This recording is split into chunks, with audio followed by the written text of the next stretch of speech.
I think that was the first thing that came to both of our minds when we found out we were pregnant. What are we gonna do? Yeah. What are we gonna do? How are we gonna do it? But that's the thing about, being in a hard situation.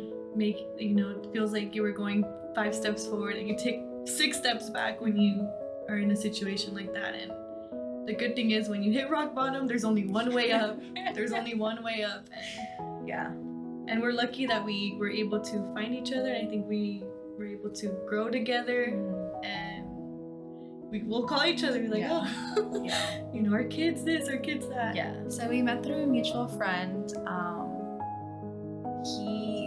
He knew we were both moms, and he told us, I think you guys would really benefit from meeting each other.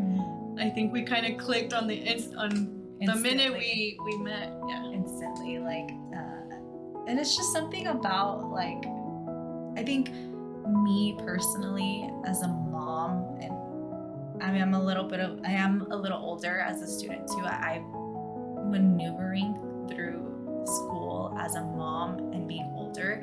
I have always felt like I can't relate to a lot of people because just the struggle alone of being a mom and trying to balance all those responsibilities, in addition to being slightly older than the average college student, I just kind of felt alone for a huge part of me coming back to school.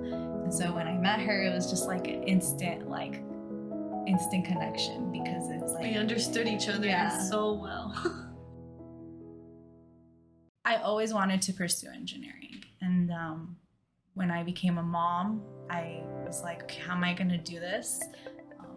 I didn't know how I was going to do it, but I knew not only did I have to provide, but I also I have to be a good role model and a good representation for her. And so to me, when I reflected on what that means to me, is continuing to pursue my goals so that when she grows up to be a young woman, she can see and know, because she's seen that me as a mother, I have had obstacles and difficulties, but regardless, I still am going after my goals and pursuing them. And I just hope that it can show her that when it comes to her having to maneuver through that part in her life when it comes, that she will think to herself well, my mom was able to do it, and so I can do it too. And so I do it for those reasons. So for me, I was actually, I think of my junior year of school when I was pregnant with my son. I was told to not come back to school by my own family, and I think it's very common in the Hispanic culture specifically that once you're pregnant, once you're gonna give life, because it's the most important thing in our culture is life, for you to stop going to school. I think that's just the expectation. So even my own mother was like you have to stop. So actually I had to not continue school the semester I gave birth to him, because I gave birth to him midway through the semester. I tried to come back. I brought my son with me. I was like, we're gonna figure this out, we're gonna do this together. But I think going through that experience too, and failing, because I failed. I came back and I wasn't successful in catching up to my classes, all those classes that I missed, the exams I missed, and finals, where it was just a lot. And then also I was a mom for the first time ever. I've never experienced just, even just the whole birth, but also I was doing it alone without his father. So I think that I just, like I said, I accepted that I was not gonna be successful in that semester, but in that moment, I just had to, like I said, stop going to school and, okay, let me try to figure out one thing first. Let me figure out how to be a mom, because, like I said, it's just it opens up a whole new world for you. So it was just something I was new at, and I had to decide that I didn't want to fail my classes and get all F's, so I'll withdraw, figure out my life at home, make sure that it's okay at home, because if things aren't okay at home, it makes it nearly impossible to be successful in school. So I did that, and then when I was at home with him, we had a bunch of family helping us out, because like I said, single mom, and I couldn't go back to work right away. It was just like my body, everything was just chaotic.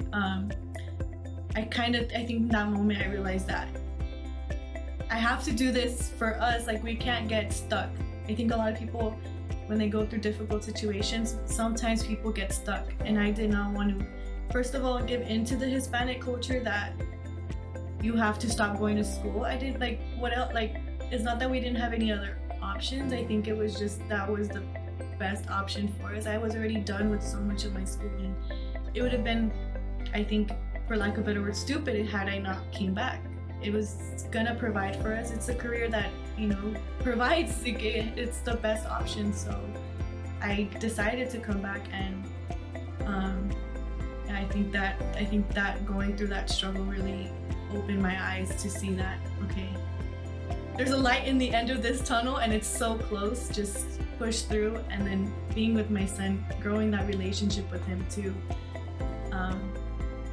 I'm doing it for myself, but I'm also doing it for him, because I'm all he has. So if I'm good and we're good, then we're both good together. Yeah.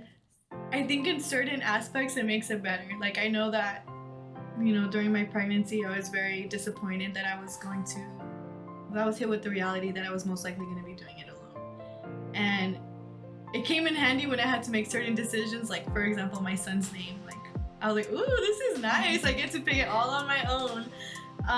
But I think too, like, it is difficult. It's different. And I think a lot of people don't understand that. I know that when I talk to certain family members about it, because everyone in my family, they're all married and they all have kids. Nobody is a single parent, so nobody really understands. I think that was also another struggle within me, because my family is different. It almost seems like they've all been perfect, and then there comes me, that single mom, and then, like you said, carrying all this responsibility. And I think sometimes too, people kind of see it as it's my fault. Like, it's like, oh, that's your fault for being in that situation. But I have to remind myself that I chose to be a parent, and the other person chose not to. It was out of my hands to not control, but like, that person made that decision, and I made mine, which was to be there. But with that being said, I have family members that tell me, oh, it must be so easy for you. Like, easy? What do you mean easy? And they're like, well, sometimes it's harder to be with a husband because they aren't always so helpful, like, I do this, I do that, and which all makes sense. Everyone has their own problems within their marriages and all of that. But I think too, people don't realize that, okay, yeah, you might have your issues within your family, your relationships with others, but you still share responsibilities. Still, you don't have to worry about money coming in, because you know that your husband's going to work, they're going to provide, they're going to bring. It's just, I think people forget the weight that being financially responsible comes with. And it has been hard, and that's been another reason why we're coming here too, right? Is to make sure that we're able to do all those things and lift a little bit of the financial responsibilities, because we know it's going to be there. We're going to be okay, and we're going to have enough to eat, and stuff. So yeah. And for me, I guess I would say that going through this process, like, having a support system is very important. So because going through engineering school is very difficult and it's very time consuming, I'm very grateful that my parents are very supportive and I have their help. And so it definitely does help alleviate some of those stresses that come with trying to figure out how to do it all. But I would not be able to do it without them. So the support system is very important. I'm very, very grateful and thankful that I have my parents that are willing to help me and, get me to push through this last year, as I'm trying to finish. So I would say that that's very helpful for me. But the hardest part when it comes to trying to play the role of mom and dad is when it comes to teaching. honestly, it's really difficult because when it comes to trying to figure out how to discipline when they're doing something wrong and trying to teach them, it's like as a mom, like I just am not, I feel like we're kind of just naturally very soft.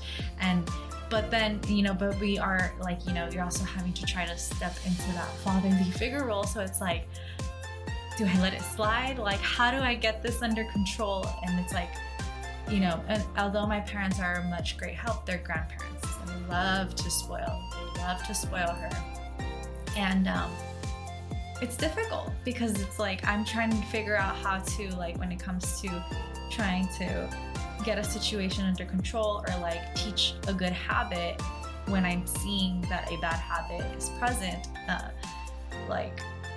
then my parents being very lenient with her. It's like it's just that's where it gets the most difficult for me as a mom, trying to also play both roles, because I don't have that male figure around to be like to help me get it under control. It's like me trying to figure out how to like get these habits going, these good habits going, get this tantrums under control by myself, and that is really difficult, for me. I don't think I've ever thought of quitting, because quitting to us is like not an option, because it means that all the time that we've spent away from our kids, away from other things that we could be doing, was for nothing. But there is times where I'm like, because we have classmates that a lot of them just have to go to school. Their parents take care of them, so to hear them going through the struggle, their struggles with school, and I wish that was my only struggle. It does get to you sometimes. Yeah, I've never ever had the thought of quitting. Like she said, like quitting is not an option for us. But it has gotten difficult, and I've had my little meltdowns and like my crying sessions of how like you just feel, especially around this time where there's like the finals and the projects, it gets really heavy. But at the end of the day, I think we remind ourselves, like, we've come this far, and we didn't come this far for no reason. We're so close to the finish line, and we just gotta keep pushing through. We always talk about it too. We're gonna be going to these fancy restaurants, no more Chuck E. Cheese and pizza. Yeah, we're gonna go shopping together. Yeah. We're excited for the future. We know that. I think we know that we're gonna be okay.